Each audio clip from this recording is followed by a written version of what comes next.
తెలంగాణలో వర్షాకాలం అయినప్పటికీ కూడా అంతకుముందు ఎప్పుడన్నా 2 సెంటీమీటర్లు 3 సెంటీమీటర్లు 10 సెంటీమీటర్లు వర్షపాతం చూసాం. కానీ ఏం మార్పు వచ్చిందో వాతావరణంలో కానీ పడ్డకానే 30 సెంటీమీటర్లు 40 సెంటీమీటర్ల కుంభవృష్టి పడి క్లౌడ్ బస్ట్ అయిపోయి ఊహించనంత నీరు వచ్చి మొత్తం గ్రామాలే ఇలా మునిగిపోయే పరిస్థితి.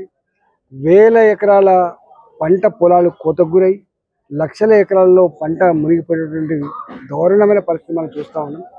రైతాంగం అంతా కూడా ఇలా అరచేతిలో ప్రాణం పెట్టుకొని బతికేటువంటి పరిస్థితి వచ్చింది. ముఖ్యమంత్రి గారు తక్షణమే స్పందించి దీని మీద పూర్తి స్థాయిలో సర్వే నిర్వహించి ఎక్కడెక్కడైతే కొట్టుకపోయినటువంటి పంటలు ఉన్నాయో ఆ రైతాంగానికి ఆదుకోవాలి.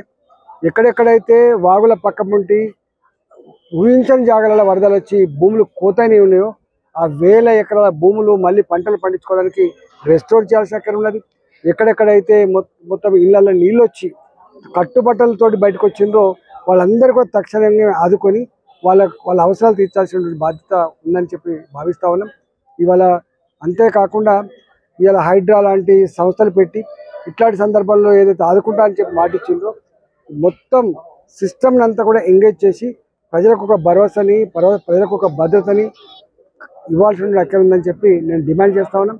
ఇప్పటికే భారతీయ జనతా పార్టీగా కూడా మా కార్యకర్తలకు మా నాయకులకు ఎక్కడికక్కడ వరద ముంపుల్లో గురై ఇవాళ ఇబ్బంది పడుతున్న ప్రజానికాన్ని ఆదుకునే పిలుపు కూడా ఇవ్వడం జరిగింది. కాబట్టి ఇట్లాంటి ఈ విపత్కర పరిస్థితులలో చుట్టుపక్కల వాళ్ళు మానవతా దృక్పథంతో వాళ్ళని ఆదుకోవాలని చెప్పి నేను విజ్ఞప్తి చేస్తున్నాను.